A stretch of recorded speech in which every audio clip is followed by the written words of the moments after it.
Hello guys, and welcome back to another single-player episode of Farming Simulator 2017. Since my last video, I've been a bit of a busy bee. I've created a couple new things and fixed a few things. Since our last ordeal when we were playing around with that friggin' low bed and having all the vehicles fall off it while we were trying to drag them around, I've since then fixed the low bed, which I actually have to buy another one of because it has changed. So now this new low bed is pretty much bulletproof, which we're going to hook up to here. Whoops. So yeah, the deck's pretty much the same, but you'll notice the back end now has a platform. You can actually drive a skidder right up onto this platform if you want to have it kind of balance out. It's got some different tires on the back now. You'll notice also that the tires are wider. Before they were really short and underneath this blue piece, but I found widening the whole length of the trailer made it so it was less teeter-tottery on side to side, so that was quite nice. So we're just gonna hook up with this bad boy here real quick. That way I have it just kind of laying around in the odd event that I need her.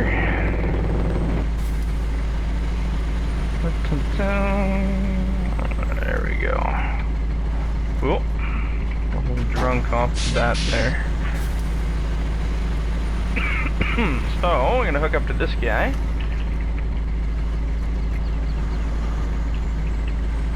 And I think I'm just going to leave it for now. But yeah, basically this new trailer will be wicked now. It pretty much locks anything down to it. I ended up re-scripting the dynamic attacher, which is just this, basically a big floating box that's on top of the,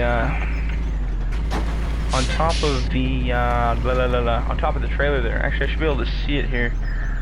See that big square? I don't know if you can see it in the video quality or not, but there's a big square floating on top. Basically, that's called the dynamic attacher point, and that's where it's supposed to lock any new machines down, which is fixed now. So I re-scripted it to take on pretty much any object that you put on top of the trailer, as opposed to just certain scripted machines. I'm just gonna leave this hooked up to this guy because we'll be using it here soon enough. There we go. Alright, so the other thing that I built last night after hours of dinking around, I built a self-loader truck, which I'm sure lots of people are going to be pretty thrilled for. I didn't even think I was going to be able to make one, but after enough tinkering around, sure enough, she worked out. So this is the new self-loader truck. I'm going to give you guys a quick demo of it here. It's not really part of the video series. One thing you gotta watch, like, it looks really cool having it hanging from the front, but you'll notice if you drive ahead, it will clip through the front because the two objects are part of one. So I usually just either hang it way out there, then you get this cool hook flying around in the air while you're driving around. Or you could tuck it away and put it behind you as well, whichever one works for you. But what I'm gonna do is I'm gonna show you guys kind of how she operates here real quick. And we're gonna back her up in here. It's pretty cool.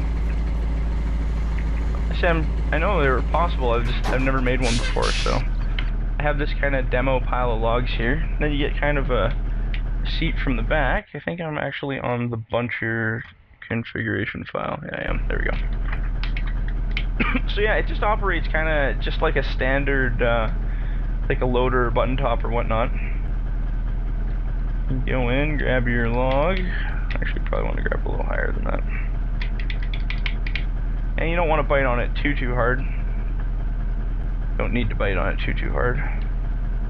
You gotta kind of balance it out and try not to smash your trailer up too bad.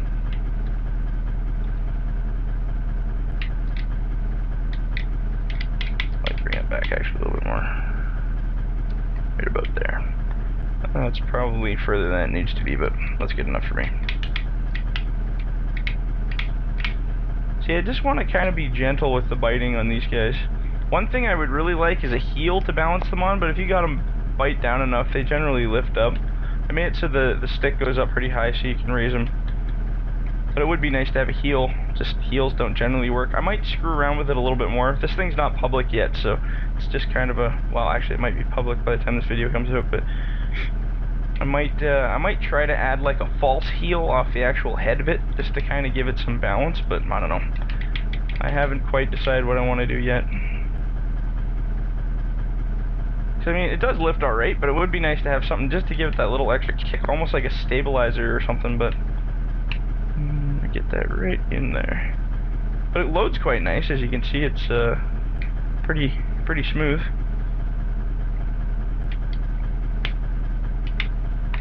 So yeah, like you can just bite it up till it's not sliding, and then generally it'll lift pretty good.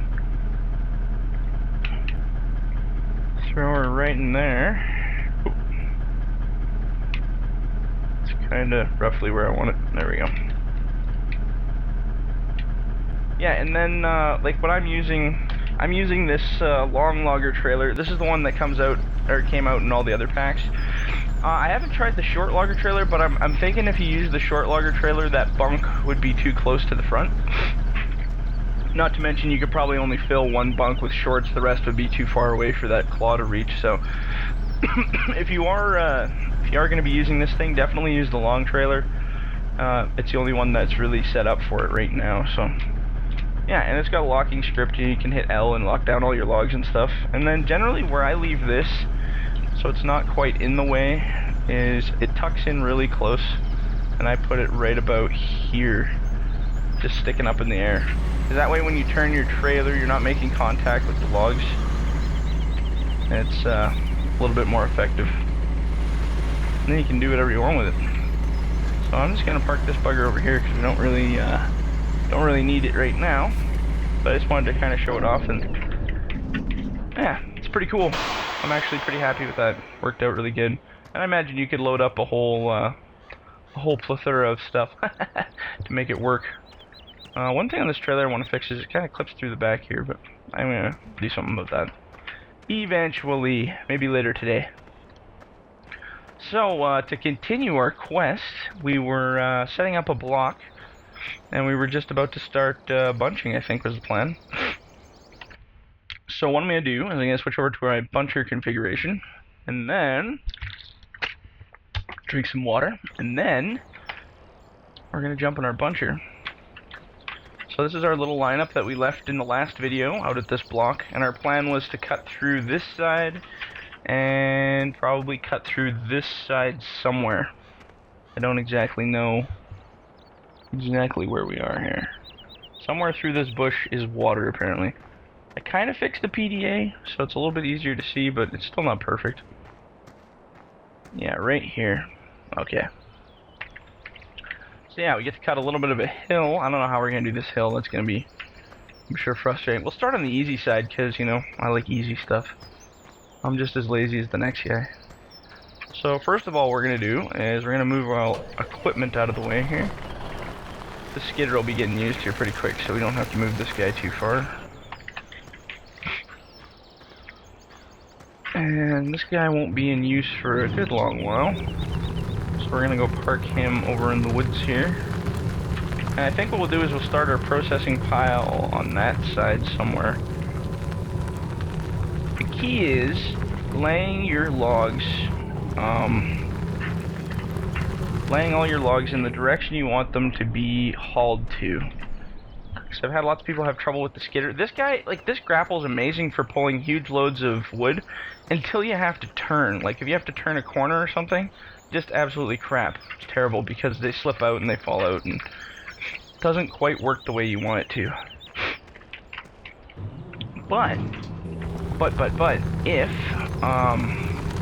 you're smart and when you're making a block like this one, you lay out all your wood so that it's getting pretty much pulled straight to you, then you should be just fine. I'm just gonna park this guy in here for now. Actually, he can just go right back in here. Good to get all the machines out of the way. I'm coughing here. I'm just kind of getting over a cold. Alright, so what are we gonna do? Let's plan this out real quick again. So we're gonna cut through here. We'll lay all the wood this way. And then I guess once we start, we'll have to do a straight line out, straight line out, straight line out. That'll probably be the easiest way. Alright, so this is the 822 version of the feller buncher. This is probably my favorite feller buncher by far. And we are on the feller buncher settings. We have our blade hooked up. I always turn a light on because that makes life easier. I should probably get a fuel truck out here eventually, but I got quite a bit of fuel, so we should be alright. So, spool up our blade here. Make sure all our claws and stuff are working. And then I think this tree is going to be our starting point. So, we're going to start off. And I'm just trying to figure out where I want to make my pile. I think I'm going to make it right in this little cove here. This will be where the processor does the processing. We're going to lay it all down right in here. It takes a little bit of practice, but trying to lay your logs close enough to each other. See, I cut that tip on that one. Get that out of there. Oops. Let's fix our mess that we've started already. And see, I have two different profiles for my buncher and for my grapple loader, so the claws act a little different. I keep reverting back to my other claws, thinking it works that way. I'm just kind of doing one tree at a time right now, but I'm gonna be doing I'll be doing doubles here soon enough. Pinned against another tree. So one thing about doing deep forest bunching like in here is hit other trees if you're not careful. Let me grab this one too.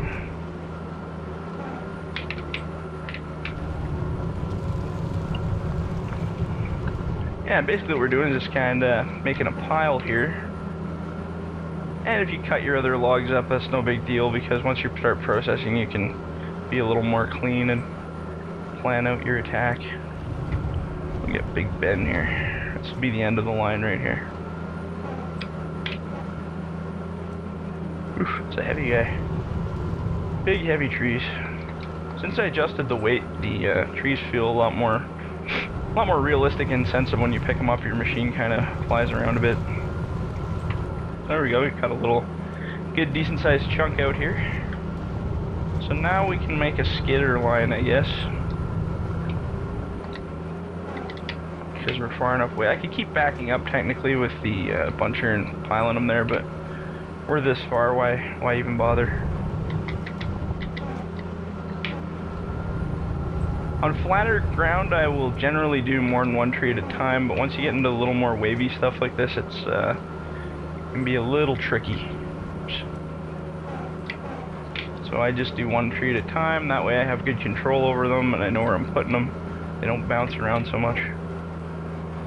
Another thing, if you keep your piles nice and tight together, I mean they're rolling a bit, oops, I cut that one right off. Here, we'll turn our head off and we won't cut any more trees while we're doing this.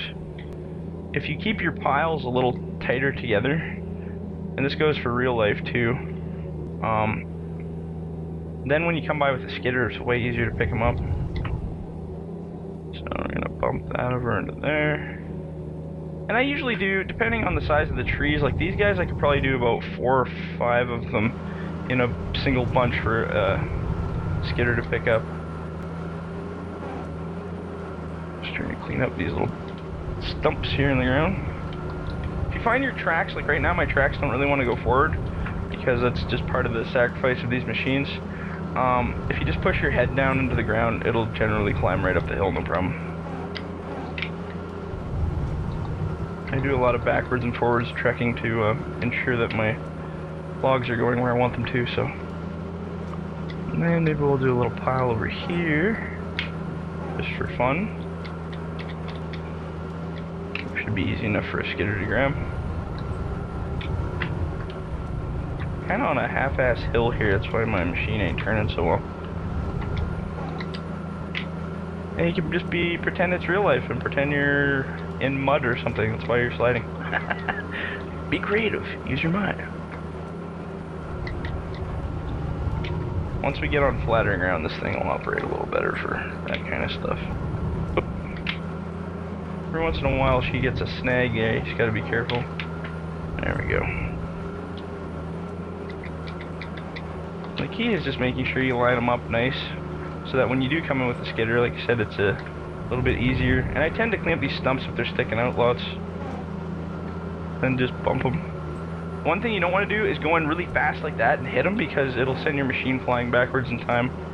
So generally I'll just give them a little brush first until I see that they've been cut. See how my machine tried to jump back? Not good. Oh, I already cut that one this way. Alright, let's get Big Ben here. Is that cut? Yeah, it's cut. And the further away from you your head is when you cut, the more teeter-tottery your machine will be. That's a good thing to remember. I'm sure anybody who's operating or even been playing this game probably knows that already, but for instance, if I reach to grab one of these, like these little ones wouldn't hurt me, but if you reach really far to grab like a big tree, then your machine's gonna teeter. See how the head's making it kind of, the tracks teeter-totter right now? That's it's a good reason to keep everything pretty close. You don't want to reach too far. You're just gonna wreck your hydraulics. Well, in this game you're not, but it just makes everything a little less dangerous. It's a bit of a big turn here, but we're gonna just pile it up here and see what that skidder's got in it. It's not exactly perfectly straight, so hopefully we can get it out of there without a problem. Probably be a two-turn situation. I think I'll clean up all the trees right to... Oh, I should be able to turn it. We'll see. All these considerations you make while you're bunching to determine whether you're going to make it or not. That one's already loose. Already got a loose stump. Good. So I always watch the tail end of these trees. Like, see how this tree here is kind of intruding on these ones? On the ones that I have laying on the ground. So I'm going to cut that out of there just to make sure it doesn't screw up those trees. I have no idea where that landed, so hopefully it's close. So if I see a stump sticking out near the top end of these trees, I'll try to snip it out of there. Just so when I go to pull with that skidder and turn, it doesn't glitch out. Because if there's stuff in the way, it will glitch out. Is that a little guy? I can probably get two here. There we go. We'll just bury a whole pile of stuff over here.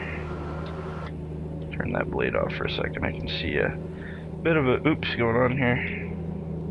This tree needs to, there we go. That's better. Just drop those in there. Mega trees. Alright, so now well, I might as well just clean up this line. Screw it. We'll finish this a little bit off. For this far, might as well.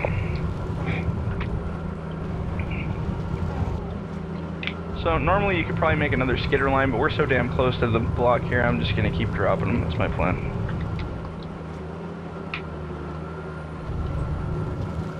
This is probably my favorite thing to do in this game, is bunching. Or loading. Loading's actually my favorite thing. I like loading trucks, but unfortunately you have to do a lot of processing to load those new giant trucks. Alright, and we'll drop this last big guy down here. I can already tell these bunches are going to be way too big to accommodate that skidder, but we'll figure it out. We have the willpower to figure it out. I might grab this guy first, and then come back and get the little guy. And then we'll get you. Almost lost it there. Look at this beautiful, beautiful block we've cleared here. Now I can build a house right here. Is gorgeous. Yeah. And we're gonna lay you guys down right in this bunch. But yeah, if you see the trees starting to do that clippy thing on the bottom, you can usually bite them, and the blade will actually cut them off now and make it pretty even, so it's nice. And I have my blade set really close, so I can turn it off in the event I'm too close to a pile or starting to chop it up. Alright, let's see here. Now we've cleared out this section with a whole humble bumble of trees there. So that's going to be our cut line. And I think we'll just kind of keep hammering away this stuff here. Maybe we'll pile it up with this stuff and then we can just pick at it with the skidder after. Oops, jeez. So we lost that little guy. So you can't really go in too fast with the buncher for grabs. You want to kind of let it make its cut before you close your head, before you push forward, so watch, you see it cut? Now you can grab. But the problem is, a lot of people, even including myself, I tend to want to treat it like a real-life buncher too much, where you can just kind of run it ahead. Oh, there must be a tree back there I'm hitting. Is there another tree in there? There must be, because my head is like stuck on that. Wow, we almost put the tree up right here. Hold on. Oop.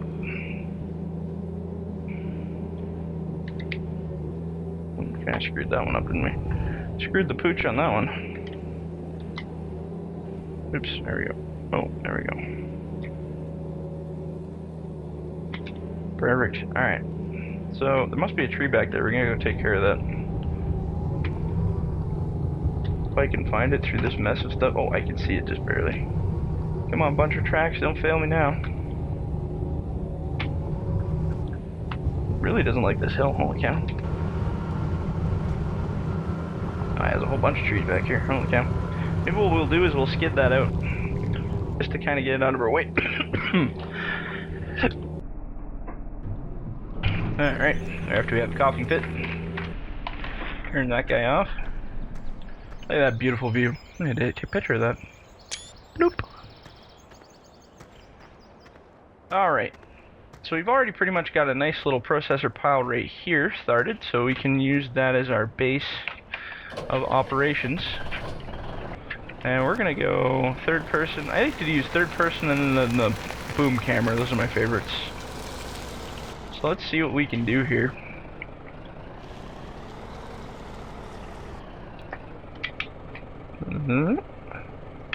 Guess we're still in the buncher, that's why I'm all out to lunch here. There we go.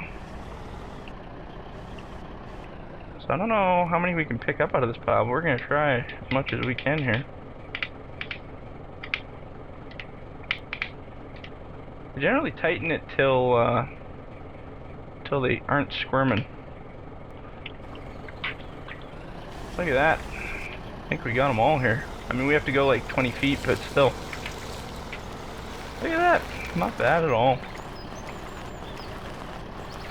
So I kind of missed my steering wheel. I could probably plug that back in one day, but we haven't, so that's how that goes. There we go. If I had my steering wheel, I could probably do a little bit more precise drops because the keyboard kind of doesn't hold your position. That's another thing I wish I could do in Giants. Like, when you go to turn on this guy, when you're using a keyboard, if you let go, it auto centers all the time. I wish it didn't auto center. I wish, like in real life, you could turn it and it would stay turned until you turned it back. That would be the kind of preferable way to do it. Okay, let's try to pick from this pile. My buncher might be in the way here, actually. I'm gonna have to move it. It's one thing, if you're making big turns even with a skidder, you have to make sure the path behind it is clear. So we're just gonna go park this over in the Tulies here. There should be more than enough room to make that turn. Yeah, because that way, if I turn with the skidder, that entire range has all this space to whip around to straighten up to go to this pile here. So I'm wondering if I should do that yet. I wonder if I should take these trees out first. Ah, considerations. There's so many considerations, you know. I should be able to get them in there, but I think I'll screw up my back end, so you know what, we're not going to do that yet. We're going to go park Mr. Skidder up here. Switch back to our buncher profile, which I don't usually do this much, but we're kind of trying to plan here. So what I might do is I'm going to clean out all these trees and I'm going to lay them right in this little valley here. Somehow. There's so many trees in there, I don't know how that's going to work. But that's going to be the joy of planning here, to see what we can do. What's relatively looks like a simple block can actually be sometimes pretty challenging if you want to make your plan work. It's definitely always good to plan. All these little bits and pieces. I need to get that old buncher, or the mulcher again. Alright. So now, what I'm going to do is I'm going to start mass piling these guys in here, I think. Whoa! Down, boy. There we go. I'm going to lay them right in here. his little buddy here too.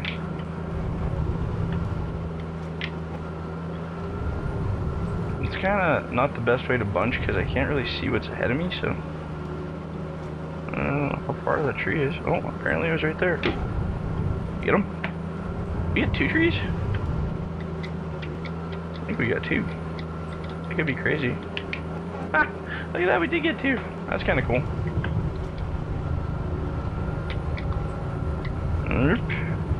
Actually, we're just nearing the end time of this this video. I gotta keep them to about 25 minutes, or else A, the files are ridiculously big. They're like 25 gigs each, and people's attention spans I don't think are longer than 25 minutes anyway these days, so so maybe we'll end this one and we'll continue again next time. But yeah, so basically, you know, I'm a single guy doing this, but you know, we've got the block started. We can start processing at least some of this probably in the next video, depending on how much we cut. And yeah, we'll kind of see where it goes from there. So we'll catch you guys on the next one. See